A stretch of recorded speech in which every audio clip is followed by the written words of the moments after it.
Hello दोस्तों, welcome back to the channel. आज के इस वीडियो में हम BSc first semester first book mathematical physics के वेक्टर अलजेब्रा चैप्टर से इम्पोर्टेंट एमसीक्यू क्वेश्चंस करेंगे which will help you for your first semester exam. So let's begin with the first question. The magnitude of resultant of two forces of equal magnitude F and F is equal to the magnitude of one force. The angle between them is, and your options are 0 degree, 45 degree, 60 degree, 120 degree, and the correct option will be 120 degree. Moving to the next question, which is pseudo vector. इनमें से pseudo vector कौन सा है? And your options are distance, velocity, time and linear momentum. So in this we have pseudo vector as velocity and linear momentum. Moving to the next question, if magnitude of vector A plus vector B is equal to the magnitude of vector A minus vector B, then angle between vector A and vector B is। Options हैं आपके 0 degree, 90 degree, 60 degree and 30 degree. So in this your correct option will be 90 degree, option B. Moving to the next,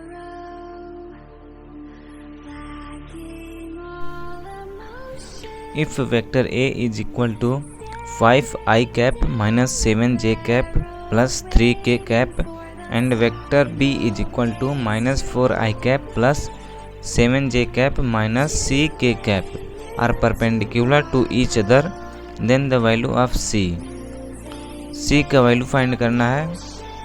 तो इसमें C का value जो है calculate करने पर -23 आएगा, तो ऑप्शन ए सही हो जाएगा। अगला प्रश्न,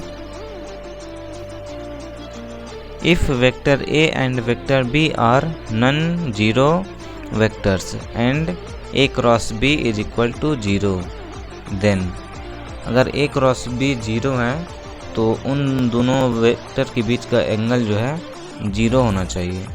तो इसमें ऑप्शन ए है angle between vector A and B is 0, तो यही ऑप्शन जो है सही हो जाएगा। अगला प्रश्न, what are vector quantities. Vector quantities क्या होती हैं? तो those physical quantities which have magnitude as well as direction are called vectors. Moreover a vector quantity must satisfy the parallelogram law of addition. ऐसी quantities जिनके पास magnitude के साथ साथ डायरेक्शन भी हो और वे पैरेललोग्राम लॉ ऑफ एडिशन को फॉलो करती हों, उन्हें वेक्टर क्वांटिटीज कहते हैं। और एग्जांपल्स हैं displacement, velocity, acceleration, force, momentum, magnetic induction, ये सभी वेक्टर क्वांटिटीज हैं। अगला प्रश्न, what are scalar quantities. Scalar quantities क्या होती हैं? तो those physical quantities which have magnitude but no particular direction in space are called scalars. It must obey the law of ordinary algebra.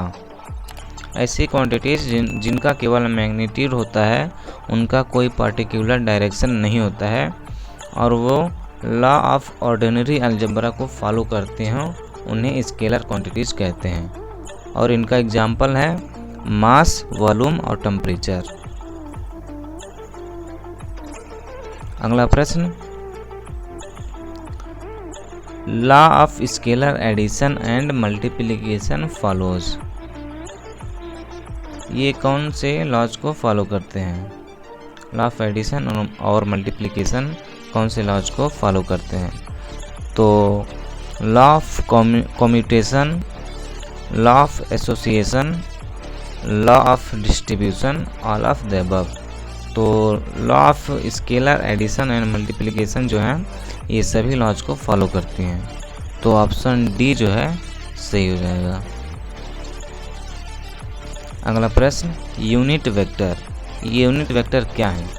तो जिनका magnitude 1 होता है उन्हें यूनिट वेक्टर कहते हैं। तो मैग्नीट्यूड इज 1। अगला प्रश्न, the vector which are related with linear और directional effects are called polar vectors.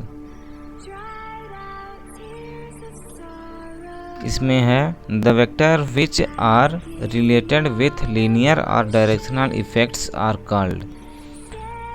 इसमें ऑप्शंस हैं polar vector, axial vector, equal vector, position vector. इसमें इसमें करेक्ट आंसर जो है क्वेश्चन में ही दे दिया गया है, पोलर वेक्टर। तो ऑप्शन ए जो है करेक्ट हो जाएगा, पोलर वेक्टर। अगला प्रश्न, the vector which are related with rotation about an axis are called.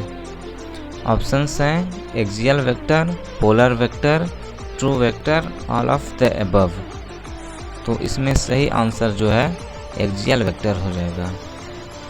अगला प्रश्न, if vectors A and B have equal magnitude and are parallel joining in the same direction then they are called. आपके options हैं negative vector, unit vector, equal vector, none of the above.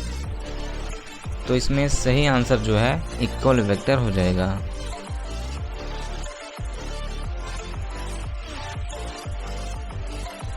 If the coordinates of a point P be x, y, z related to the origin of a Cartesian coordinate system, then its distance from the origin can be expressed in vector form. Options हैं position vector, coplanar vector, और दिया है R vector R equal to x i cap plus y j cap plus z k cap, या फिर both A and सी। तो इसमें option जो है ऑप्शन डी जो है सही हो जाएगा, पोजीशन वेक्टर। और पोजीशन वेक्टर का फार्मूला जो है vector R equals to x i cap plus y j cap plus z k cap. तो लास्ट ऑप्शन सही हो जाएगा। अगला प्रश्न, direction of a zero vector. Zero vector का डायरेक्शन क्या होता है? Does not exist towards origin indeterminate, none of these. तो इसमें सही आंसर जो है इनडिटर्मिनेट होता है। जीरो वेक्टर का डायरेक्शन जो है इनडिटर्मिनेट होता है। अगला प्रश्न, a vector is not changed if. एक वेक्टर जो है चेंज नहीं होता है कब? If it rotates through an arbitrary angle, it is multiplied by arbitrary scalar, it is cross multiplied by a unit vector, it is shifted parallel to itself। तो इसमें सही आंसर जो है ऑप्शन डी हो जाएगा, if it is shifted parallel to itself। तो vector में कोई चेंज नहीं होता है। अगला प्रश्न, if magnitude of vector A plus vector B is equal to magnitude of vector A minus vector B, then angle between vector A and vector B is. तो इसमें सही आंसर जो है π/2 यानी 90 डिग्री हो जाएगा। अगला प्रश्न,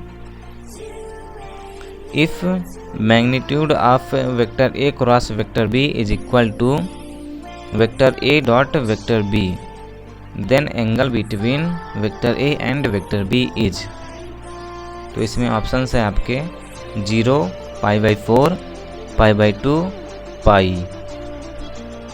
तो इसमें सही आंसर जो है ऑप्शन बी हो जाएगा, π/4।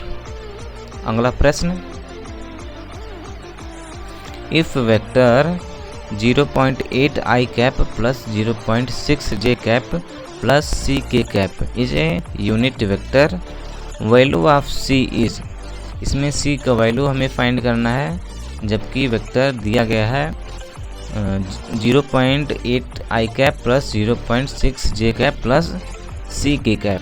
तो इसका मैग्नीट्यूड 0 के इक्वल करके इक्वेट करेंगे तो c का वैल्यू जो है √-9 आएगा, और अंडर रूट के अंदर कोई अगर माइनस में आता है तो उसका वैल्यू जो है 0 आ जाता है। तो इसमें ऑप्शन जो है 0 सही हो जाएगा। अगला प्रश्न, if vector 2i cap plus j cap minus 3k cap and 3i cap minus 12j cap plus c k cap are perpendicular then value of c is. दो वेक्टर दिए गए हैं और इसमें c का वैल्यू जो है फाइंड करना है। तो इसमें करेक्ट ऑप्शन जो है